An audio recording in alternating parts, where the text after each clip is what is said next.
This channel does not promote any violent, harmful, or illegal activities. All content provided by this channel is meant for an educational purpose only.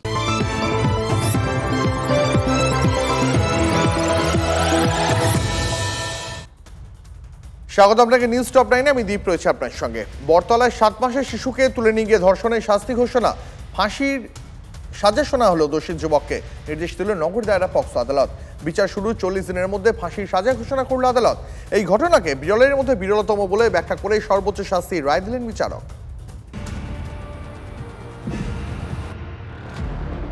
বরতলায় ফুটপাতবাসী 7 মাসের শিশুকন্যাকে ধর্ষণে সোমবার দোষী সাব্যস্ত করা হয়েছিল রাজীব ঘোষ ওরফে গোবরাকে।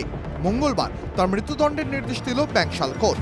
আদালতের এই নির্দেশকে নজিরবিহীন বলে মনে করছেন রাজীবের আইনজীবী। তাঁর যুক্তি, এক্ষেত্রে নির্যাতিতার মৃত্যু হয়নি, এখনও হাসপাতালে চিকিৎসাধীন। যদিও বিচারকের পর্যবেক্ষণ, এটা বিরলের মধ্যে বিরলতম অপরাধ।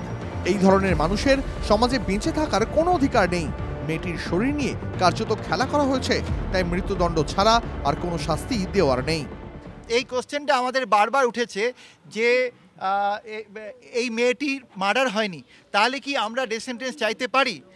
ডেথের প্রভিশন আছে, সেখানে কিন্তু কোথাও বলা হয়নি যে ভিকটিমকে মরতেই হবে। মেয়েটা যদি সুস্থ হয়েও বাড়ি আসে, তাহলে ওকে সারা জীবন এই মেন্টাল অ্যাগনি ক্যারি করতে হবে। প্রসিকিউশনের তরফে, আমাদের তরফে একটা গ্রেট হার্ডেল ছিল যে এই ধরনের কেসের কোনো ইকুইভ্যালেন্ট কেস স্টাডিজ আমরা খুঁজে পাইনি। আদালত এটাকে বিরল থেকে বিরলতম মনে করি। এটা দোষীকে মৃত্যুদণ্ড দেওয়ার পাশাপাশি নির্যাতিত শিশুর পরিবারকে 10 লক্ষ টাকা ক্ষতিপূরণ দেওয়ার নির্দেশ দিয়েছে আদালত। তবে অপরাধী চাইলে এই রায়কে চ্যালেঞ্জ করে উচ্চ আদালতে যেতে পারে। গত 30শে নভেম্বর বরতলা থানায় শিশু নিখোঁজের অভিযোগ জানিয়েছিলেন ফুটপাতবাসী দম্পতি।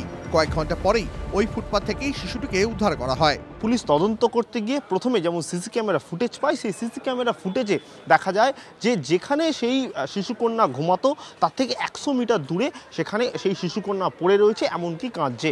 সেখানে তার জুতো মেলে এবং তারপর সিসি ক্যামেরা ফুটেজে দেখা যায় যে রাজীব ঘোষ সেখানে উপস্থিত ছিল, কিন্তু তারপর তার সন্ধান মেলেনি। পরবর্তীকালে তদন্তকারী অফিসার ঝাড়গ্রামের গোপীবল্লভপুরে গিয়ে এই রাজীব ঘোষকে গ্রেপ্তার করে। জেরায় রাজীব নিজের দোষ কবুল করে বলে পুলিশ জানায়। রাজীবের বিরুদ্ধে ভারতীয় ন্যায় সংহিতা এবং পক্সোর একাধিক ধারায় মামলা রুজু পুলিশের। 26 দিনের মধ্যে আদালতে চার্জশিট দেন তদন্তকারীরা। 80 দিনের মাথায় সাজা ঘোষণা আদালতের। ডিএনএ প্রোফাইল সেটা অ্যাকিউজডের জামায় যে রক্ত লেগেছিল তার সঙ্গে ম্যাচ করে গেছে। আমরা এখানে গুগল আর্থ ম্যাপিং করেছিলাম, যেটা কোর্টের বুঝতে সুবিধা হয় কিভাবে ক্রাইমটা হয়, সেটা প্রেজেন্টেশনের মাধ্যমে এবং রাইট ব্লকারের মাধ্যমে কোর্টকে দেখানো হয়েছে এবং কোর্ট এটা কনভিন্সড হয়েছেন যে এটা বিরল থেকে বিরলতম ঘটনা। এবং এখানে ড্রোন ফটোগ্রাফিও আমরা ইউজ করেছিলাম। পুলিশ যেভাবে কাজ যে দক্ষতার সঙ্গে এই অল্প দিনের মধ্যে এই বিভিন্ন রকম ক্যামেরা দেখে যেভাবে এই ব্যাপারটাকে সাম আপ করেছে, সেটা পুলিশকে ধন্যবাদের। বরতলার মামলা ধরে বাংলায় এই নিয়ে গত 6 মাসে 7 ফাঁসির নির্দেশ দেওয়া হলো। 6 সেপ্টেম্বর মাটিগাড়ায় নাবালিকাকে ধর্ষণ খুনে সর্বোচ্চ শাস্তি। 1 অক্টোবর আরামবাগে নাবালিকা ধর্ষণ খুনে ফাঁসি। 5 ডিসেম্বর কুলতলিতে নাবালিকা ধর্ষণ খুনে মৃত্যুদণ্ড। 12 ডিসেম্বর ফারাক্কায় নাবালিকা ধর্ষণ খুনে ফাঁসি। 15 জানুয়ারি গুড়াপে নাবালিকা ধর্ষণ খুনে মৃত্যুদণ্ড। 17 ফেব্রুয়ারি বরতলার 7 মাসের শিশু ধর্ষণে ফাঁসি সাজা। এই রায় ভবিষ্যতের এমন অপরাধের বিরুদ্ধে কড়া বার্তা দেবে বলে মনে করছেন বিশেষজ্ঞরা। ক্যামেরায় সুদেবের সঙ্গে সুশোভন ভট্টাচার্যের রিপোর্ট, TV9 বাংলা। পরে খবরে নজর রাখবো টালিগঞ্জে ডাকাতির ঘটনায় চাঞ্চল্যকর তথ্য। নিজের বাড়িতে লুটের গল্প সাজিয়েছিলেন সোনালী বিশ্বাস। তদন্তে এমনটাই অনুমান পুলিশের। মহিলাকে আটক করেছে রিজেন্ট পার্ক থানার পুলিশ। আরো বিস্তারিত জানাবেন আমাদের সঙ্গে প্রতিনিধি সুশোভন রয়েছেন টেলিফোন লাইনে। সুশোভন, পুলিশে কিভাবে অনুমান করতে পারলো যে সোনালী বিশ্বাসী ডাকাতির গল্প ফেলেছিলেন? দেখো, প্রথমে যে অভিযোগ করা হয়েছিল, সেই অভিযোগে যে সোনা বা গহনার হিসাব দেওয়া হয়েছিল, সেই হিসাব কিন্তু পুলিশের কাছে খুব একটা কিন্তু স্পষ্ট হয়নি। পরবর্তীকালে তদন্ত করতে গিয়ে পুলিশ যে প্রশ্নগুলো করে, সেই প্রশ্নের কিন্তু ঠিকঠাক উত্তর দিতে পারেনি সোনালী বিশ্বাস। এবং সেখানে যেটা মূলত পুলিশের যেটা সন্দেহ হয় বা পুলিশ যেটা প্রশ্নের মধ্যে যেটা জানতে পারে, যে এই যে সোনার কথা বলা হচ্ছে, এই সোনা কিন্তু আগেই বিক্রি হয়ে গেছে এবং সামনে একটি বিয়ে রয়েছে এবং সেই বিয়েকে সামনে রেখে কিন্তু সোনার বিষয়টা আবার আনা হচ্ছে। তা স্বাভাবিকভাবেই কিন্তু তদন্তকারীদের প্রশ্নে কিন্তু সেরকম ভাবে উত্তর দিতে পারেনি এবং সেখান থেকেই পুলিশের সন্দেহ হয় এবং তারপরে কিন্তু বর্তমানে তাকে আটক করে জিজ্ঞাসাবাদ করা হচ্ছে। বুঝতে পারছি সুশোভন, অনেক ধন্যবাদ তোমাকে। পরে খবরে নজর রাখবো দত্তপুকুর কাণ্ডে অবশেষে ডোবা থেকে উদ্ধার হলো কাটামুন্ডু। ধৃত জলিলকে নিয়ে পুনর্নির্মাণের সময় রেলগেট লাগোয়া ডোবা থেকে উদ্ধার নিহতর কাটা মাথা। দল বেঁধে চুরি ছিনতাই করতো এই হযরত জলিলরা। তাহলে কি এমন হলো যে নৃশংসভাবে হযরতকে খুন করলো জলিল? দেখুন।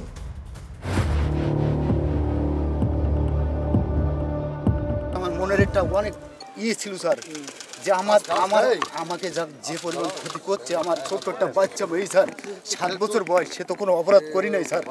আমি অপরাধ করছি, আমার বউ অপরাধ করছে, আমি মেনে নিয়েছি স্যার।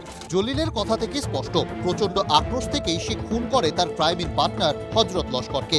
কিন্তু কেন হযরতের ওপর এত রাগ জলিলের? গাইঘাটার আঙুলকাটার বাসিন্দা হযরত লস্কর, জলিল, ওয়াহাবাদুল গাজীরা রীতিমতো গ্যাং তৈরি করে চুরি ছিনতাই করত। বরানগর, হাওড়া ও হুগলি সহ বিভিন্ন জায়গায় চুরি ছিনতাইয়ের জন্য কার্যত ত্রাস হয়ে উঠেছিল হযরতের দল। একাধিক থানায় অভিযোগও রয়েছে তাদের বিরুদ্ধে। হযরতের স্ত্রীর দাবি, বছর তিনেক আগে অপরাধ জগৎ থেকে সরে আসে হযরত। তারপর থেকে সে পুলিশের হয়ে কাজ করত। তাহলে কি অপরাধ চক্রের সঙ্গে সম্পর্ক ছিন্ন করাতেই খুন? পুলিশের চর সন্দেহে কি খুন করা হয় হযরত লস্করকে? হযরতের কোনো সম্পর্ক ছিল? ওর সাথে কোনো সম্পর্ক ছিল না। জলিলের বাবার সাথে কোনো মিথ্যে কথা বলছে, ওর বাবার সাথে কোনো সম্পর্ক ছিল না। কিসের সাথে কাজ করতো? আর হযরত তো আগেও চুরি চামারি করতো। হযরত তো অ্যারেস্ট হয়েছিল অনেকবার। পরেও ভালো হয়ে গিয়ে স্যারের সাথে কাজ করতে। হযরতের বাড়িতে যে জলিলের যাওয়া আসা ছিল তা হযরতের বাবার কথাতেই স্পষ্ট। বাড়ির থেকে ওই বলেই বেরিয়েছে। সেটা আমরা জানতাম না, আগে একটু আসা যাওয়া করতো, শুনতাম। শুধু তাই নয়, এই খুনের পেছনে আরও কারণ সামনে আসছে। চুরির সামগ্রী ভাগ বাটোয়ারা নিয়ে দলের সবাই খেপেছিল হযরতের ওপর। জেরায় আবার জলিল জানিয়েছে তার স্ত্রীর ওপর যৌন অত্যাচার চালাতো হযরত। একাধিক কারণে তীব্র ক্ষোভ থেকেই হযরতকে খুন করে জলিল। উত্তর 24 পরগনা থেকে দীপঙ্কর দাসের রিপোর্ট, TV9 বাংলা। ধর্মের নাম নিয়ে কুৎসা করছেন, একদিন তারা যদি একটা আন্দোলনের ডাক দেয়, আপনি নিজেকে সামনে রাখতে পারবেন তো? বিধানসভায় জবাবি ভাষণে মন্তব্য মুখ্যমন্ত্রীর। মমতা বন্দ্যোপাধ্যায় আমাকে হুমকি দিয়েছেন, কেন্দ্রীয় স্বরাষ্ট্র মন্ত্রককে ব্যবস্থা নিতে বলবো। মমতা বন্দ্যোপাধ্যায়ের মন্তব্যের ক্লিপিং নিয়ে হাইকোর্টে যাব। আমার কেশাগ্রহ যদি কেউ স্পর্শ করে তাহলে তার জন্য দায়ী থাকবেন মমতাই, পাল্টা বিরোধী দলনেতা শুভেন্দু অধিকারীর। এত যে অশ্লীল কথা বলছেন একটা ধর্মের নামে, এত কুৎসা করছেন, একটা অপপ্রচার করছেন, একদিন তারা যদি একটা আন্দোলনের ডাক দেয়, আপনি নিজেকে সামলে রাখতে পারবেন তো? আমি সবাইকে নিয়ে শান্তিতে চলি।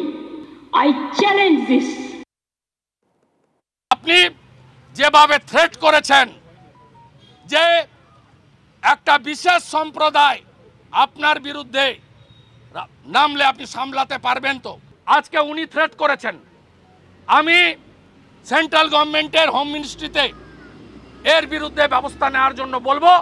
যেহেতু আমার প্রোটেকশন কলকাতা হাইকোর্ট দিয়েছে, আমি কলকাতা হাইকোর্টে মমতা ব্যানার্জির ক্লিপিং নিয়ে গিয়ে হাইকোর্টের কাছে জানাবো, প্লিজ রেস্টেন্ট, এবং আমার শরীরে, আমার জামায়, আমার কেশাগ্রতে যদি স্পর্শ পড়ে তার জন্য দায়ী থাকবেন বাংলার পুলিশ মন্ত্রী মমতা বন্দ্যোপাধ্যায়। এই মুহূর্তে একটা ব্রেকিং নিউজে নজর রাখবো। মুখ্যমন্ত্রীর বিরুদ্ধে রাজ্যপালের কাছে অভিযোগ, বিজেপি নেতা কৌস্তব বাগচির। জিহাদিদের হয়ে বিরোধী দলনেতা শুভেন্দু অধিকারীকে ভয় দেখানোর অভিযোগ তুলে রাজ্যপালের দ্বারস্থ কৌস্তব। আরো বিস্তারিত এই বিষয়ে জানাবেন সহকর্মী প্রদীপ্ত কান্তি, রয়েছেন টেলিফোন লাইনে। প্রদীপ্ত, কৌস্তবের দাবিটা কি?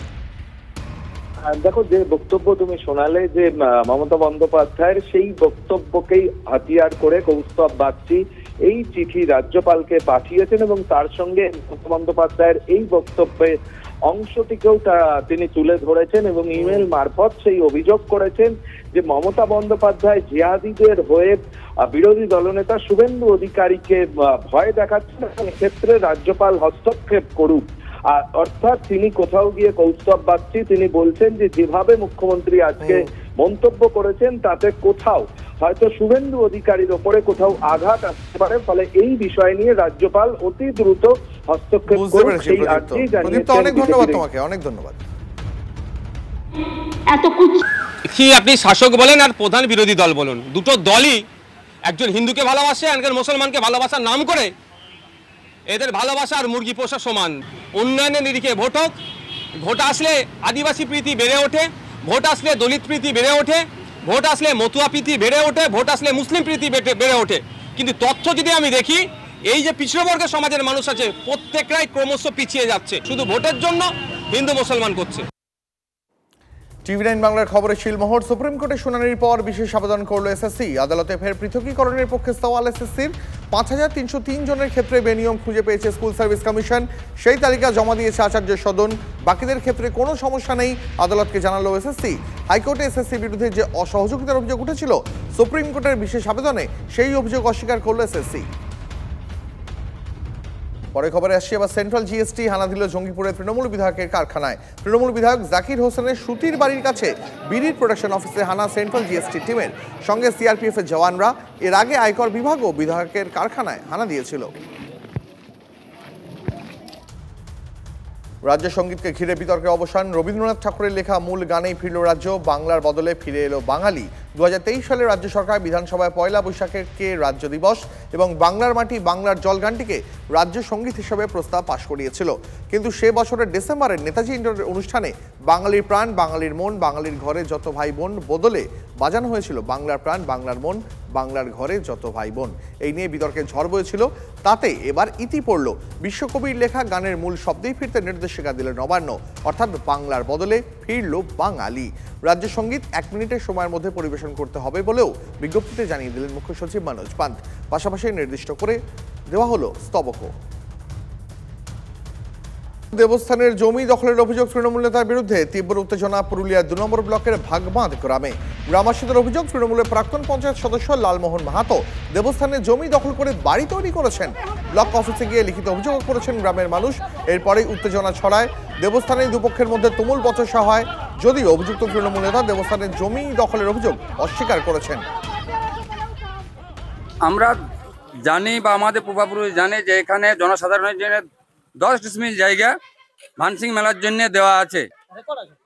সেই আমরা 10 ডিসমিল জায়গাটা আমরা ওইটা প্লট নাম্বার দিয়ে আমরা অভিযোগ করেছি। এইটা আমাদের এটা যদি আমাদের মাপে বের করে দেয় বাকি জায়গায় ঘর করতে পারুক। কিন্তু উনি তো সরকারি জায়গার উপর ঘর করছেন, এটা কিভাবে মেনে নিয়ে যাবে? সেটাও তো উচিত নয়, সরকারি জায়গায় তো ঘর করা কারোই উচিত নয়। তাহলে কিভাবে করছে? তার নিজের ইচ্ছা মতো জোরাংশি ভাবে কাজ করছে। প্রশাসন জানে না বিষয়টা? প্রশাসন সব জায়গায় জানানো দেওয়া হয়েছে, তারপরেও এরকম হচ্ছে। সরকারি জায়গার উপর ঘর বানাচ্ছে, বাড়ি বানাচ্ছে, এটা নিজের কাছে ব্যক্তিগত জায়গা মতো মনে করছে। সরকারটাই তো দুর্নীতির পড়ে আছে। সমস্ত যে কোনো কাজে দেখুন একটার পর একটা দুর্নীতি, এটা জমি দুর্নীতি, একটা দেবস্থল জায়গা কেউ ছাড়ছে না। হ্যাঁ, এটা ভিত্তিহীন প্রশ্ন। আমি দেবস্থানে করি না, আমি এটা খাস প্লটে, আমার যেহেতু একটা রায়তির জায়গা আছে সেই রায়তির হিসাবে আমি খাস প্লটে খাচ্ছি। যে ওটা তো প্রশাসন মানে ভিডিওর হাতে জমা পড়ে, তো ভিডিও সেটাকে দেখছে, দেখার পর সেটা চিন্তা ভাবনা করবে কিভাবে সেটাকে ইয়া করা যায় বা রায়ত্তি নাকি এই নিজস্ব, সেটা সরকার বিবেচনা করবে। এবার ছবি দেখাবো আপনাদের। সন্ধে হতে বৃষ্টি নামলো খড়গপুরে। শুধু বৃষ্টি নয়, শিলাবৃষ্টি এবং ঝড়ও। তবে জেলার অন্যত্র বৃষ্টি না হলেও মেদিনীপুর শহরে সন্ধ্যের পর ঝোড়ো হাওয়া বয়ে যায়। ঝড় বৃষ্টির জেরে করমণ্ডল এক্সপ্রেস সহ বেশ কয়েকটি এক্সপ্রেস এবং লোকাল ট্রেন থমকে যায় খড়গপুর ডিভিশনে। লাইনের ওপর ভেঙে পড়ে গাছের ডাল, বেশ কিছুক্ষণের জন্য বন্ধ হয়ে যায় ট্রেন চলাচল। করমণ্ডল ছাড়াও জগন্নাথ রানী শিরোমণি এক্সপ্রেস আটকে যায় বিভিন্ন স্টেশনে।